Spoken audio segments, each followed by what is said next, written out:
Hi friends, నేను మీ wonder women SMS. జున్ను పాలు లేకుండా కొంతమంది గుడ్డుతో జున్ను తయారు చేయడం తెలుసు, కానీ ఇలా జున్ను పొడి కూడా అమ్ముతారని నాకు ఇప్పుడే తెలిసింది. మనకి ఏదైనా ఒక విషయం తెలిస్తే వెంటనే దాన్ని ఒకసారి రీసెర్చ్ చేయకపోతే ఉండలేం కదా ఆడవాళ్ళం. అందుకే ఆ పొడి తీసుకొచ్చేసానండి. ఇది కొన్ని జున్ను పొన్ను ప్యాకెట్ తీసుకొచ్చి ఇది కట్ చేసి ఇలా వేసేసుకున్న బౌల్లో వేసుకోవాలి. తర్వాత ఒక 1/2 లీటర్ పాలు, దానికి ఒక పాల ప్యాకెట్ మొత్తం సరిపోతుందండి. వేసేసి గడ్డలు లేకుండా మొత్తం కలుపుకోవాలి. తర్వాత ఒక 1/2 కేజీ బెల్లం సరిపోయిందండి. 1/2 కేజీ బెల్లం మెత్తగా వేసుకోండి. దాంట్లో ఎక్కడ ఉండలు లేకుండా, బెల్లం ముక్కలు ఏమీ లేకుండా మొత్తం కలుపుకోవాలి. ఒకసారి పాలలో మిక్స్ అయ్యేలాగా దాంట్లో మొత్తం కలిపేసుకోవాలండి. అడుగున ముక్కలు ఉండిపోతే బెల్లం ముక్కలు అవన్నీ స్మాష్ చేసుకుంటే సరిపోద్ది, ఈజీగా చిరిగిపోద్ది. తర్వాత వాటన్నిటిని బెల్లంలో కొంచెం నలకల్లా ఉంటాయి కదండి, వాటిని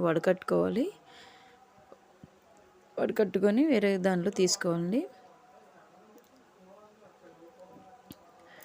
ఇలా వడకట్టుకుంటే బాగుంటుంది. తర్వాత దానిలో మిరియాలును యాలకులు 2 దంచుకొని వేసుకొని బాగా కలిపేసుకోవాలి.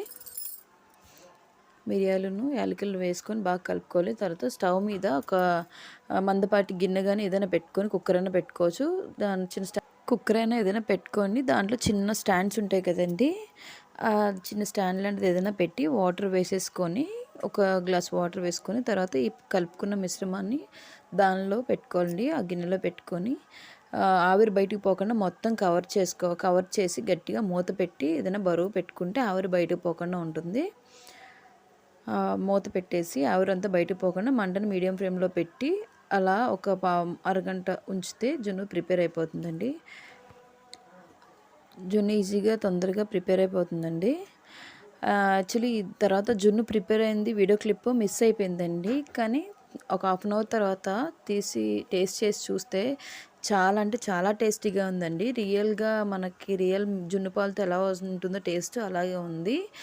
ఒక ప్యాకెట్ జున్ను పొడికి ఒక ప్యాకెట్ 1/2 లీటర్ పాల ప్యాకెట్ 1/2 కేజీ బెల్లం సరిపోతుందండి. ఈ క్వాంటిటీ అయితే సరిపోతుంది. ఒకసారి మీరు కూడా ట్రై చేయండి. నాకైతే చాలా బాగా వచ్చింది టేస్టు. మొత్తం జున్ను ప్రిపేర్ అయిన తర్వాత తీసిన వీడియో క్లిప్ మిస్ అయిందండి, అందుకే వీడియో క్లిప్ పెట్టలేకపోతున్నాను. నా వీడియో కనుక నచ్చినట్లయితే మీరు కూడా ట్రై చేయండి. నా ఛానల్ సబ్స్క్రైబ్ చేయండి, షేర్ చేయండి, లైక్ చేయండి, కామెంట్ చేయండి. Thank you.